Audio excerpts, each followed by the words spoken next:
Om Swastiastu. Selamat pagi.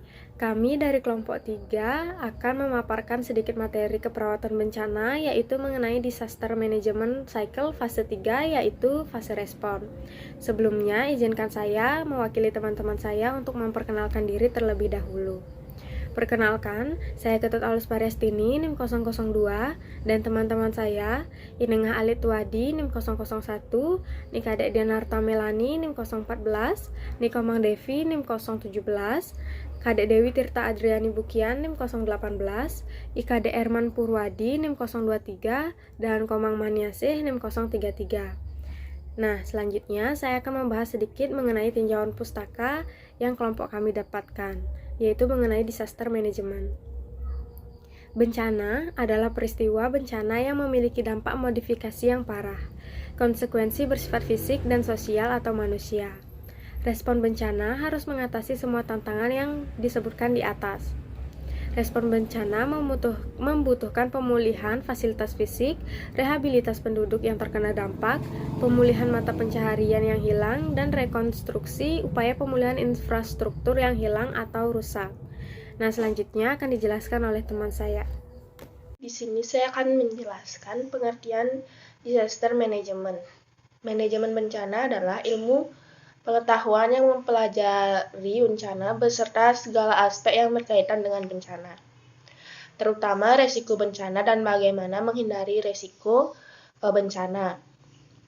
Manajemen bencana merupakan proses dinamis tentang bekerjanya fungsi-fungsi manajemen yang kita kenal selama ini, misalnya yang pertama itu fungsi planning, organizing, actuating, dan controlling. Cara bekerja manajemen bencana ini adalah melalui kegiatan-kegiatan yang ada pada tiap kuadran atau siklus atau bidang kerja, yaitu pencegahan, mitigasi, dan kesiapsiagaan tanggap darurat serta pemulihannya. Baik, jadi di sini saya akan melakukan materi dari teman saya, yaitu di sini saya akan membahas manajemen bencana. Nah, manajemen bencana ini dibagi menjadi 3 bagian, yaitu tahapan pada saat prabencana, pada saat bencana, dan pasca bencana.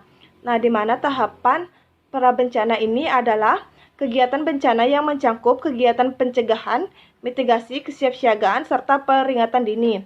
Nah, kegiatan tahapan bencana ini sangat penting karena apa yang sudah dipersiapkan pada tahapan ini merupakan modal dalam menghadapi bencana dan pasca bencana.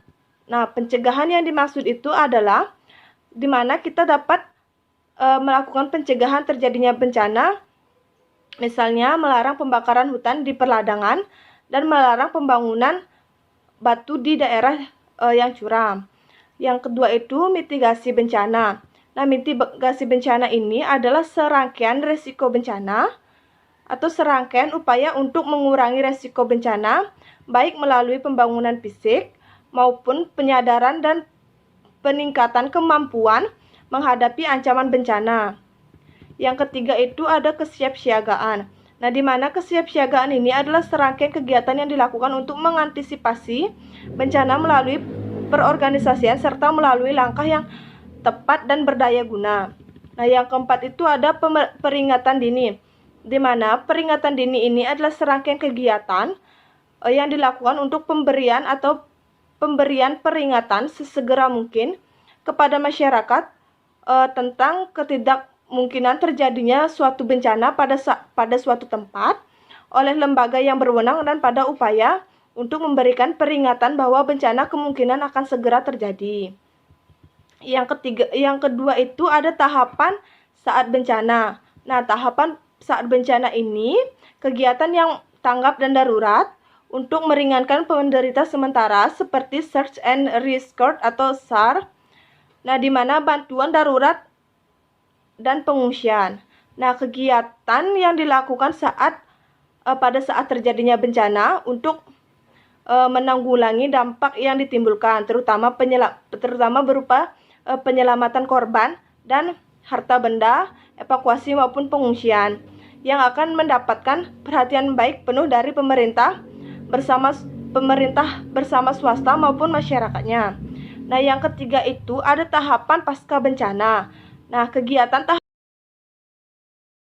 tahapan pasca bencana yang mencakup kegiatan pemulihan, rehabilitasi, dan rekonstruksi. Nah, kegiatan pada tahapan pasca bencana ini terjadi proses perbaikan baik kondisi masyarakat yang terkena bencana dengan memfungsikan kembali prasarana dan sarana pada kegiatan semula. Nah, pada tahapan ini perlu diperhatikan bahwa rehabilitasi dan rekonstruksi yang akan dilaksanakan harus memenuhi kaidah-kaidah kebencanaan serta tidak hanya dilakukan rehabilitasi secara fisik, tetapi perlu juga diperhatikan rehabilitasi secara psikis yang terjadi contohnya yaitu ketakutan, trauma, dan depresi. Baik, selanjutnya akan dijelaskan oleh teman saya. Adapun tujuan dan kegiatan dari respon bencana. Tujuan umum dari tanggapan darurat adalah yang pertama itu ada memastikan keselamatan sebanyak mungkin korban dan menjaga mereka dalam kondisi kesehatan yang baik. Nah, yang kedua ini menyediakan kembali kecukupan diri dan pelayanan-pelayanan dasar secepat mungkin bagi kelompok populasi dengan perhatian khusus bagi mereka yang paling membutuhkan, yaitu paling rentan, baik dari sisi umur, jenis kelamin, dan juga keadaan fisiknya. Yang ketiga, ada memperbaiki infrastruktur yang rusak atau hilang dan menggerakkan kembali aktivitas ekonomi yang paling mudah. Dan yang keempat, dalam situasi konflik kekerasan, tujuannya adalah melindungi dan membantu masyarakat sipil dengan memahami bentuk kekerasan yang mungkin manifestasinya berbeda bagi kelompok laki-laki, perempuan, ataupun anak-anak. Kekerasan dalam situasi konflik yang dialami perempuan, seperti kekerasan seksual, tak selalu mudah terungkap. Nah, terutama jika kaum laki-laki dari kelompok korban menyembunyikan fakta itu untuk menjaga harga diri kelompok. Dan yang terakhir, dalam kasus pengungsian, tujuannya adalah mencari solusi-solusi yang bertahan lama untuk secepat mungkin. Baik, untuk yang selanjutnya ada metode yang digunakan dalam respon bencana. Yang pertama itu ada tindakan keselamatan, yang kedua langkah pengamanan, yang ketiga pencarian dan penyelamatan, yang keempat triase, dan yang kelima yaitu pertolongan pertama. Selanjutnya, adapun kegiatan dari respon bencana. Kegiatan pada tahap tanggap darurat yang secara umum berlaku pada semua jenis bencana antara lain. Yang nomor A, menyelamatkan diri dan orang terdekat. Yang ke B, jangan panik. Yang C, untuk bisa menyelamatkan orang lain, Anda harus dalam kondisi selamat. Yang D, lari atau menjauh dari pusat bencana, tidak perlu membawa barang-barang apapun. Yang terakhir, lindungi diri dari benda-benda yang mungkin melukai diri Anda. Di sini saya akan melanjutkan presentasi dari kelompok saya, yaitu saya melanjutkan materi tentang kegiatan dari respon bencana. Kegiatan pada tahap tanggap darurat yang secara umum berlaku pada semua jenis bencana antara lain. Yang pertama, menyelamatkan diri dan orang terdekat. Kita selamatkan diri kita sendiri dulu. Setelah itu kita selamatkan orang terdekat. Yang paling penting itu jangan panik.